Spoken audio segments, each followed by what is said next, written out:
Itong halaman na to binili ko 1 month. Binili ko to nung May, diniliver dito yan May 7. So ibig sabihin mag 2 months. Single lang yan, binili ko ngayon. Marami na siyang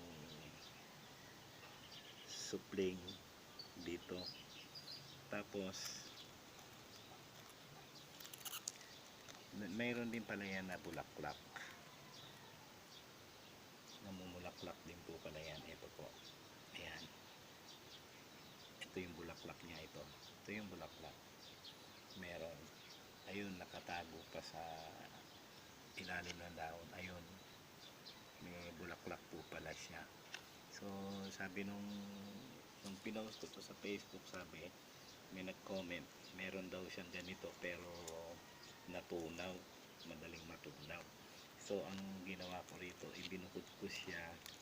Hindi siya kailang matakaw siya sa tubig, no?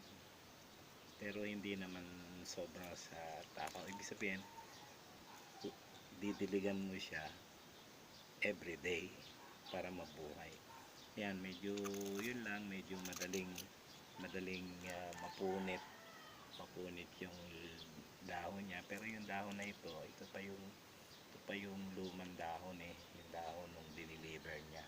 Yan, tatlo yan. Pero itong mga ito, mga bago na siya. Yun,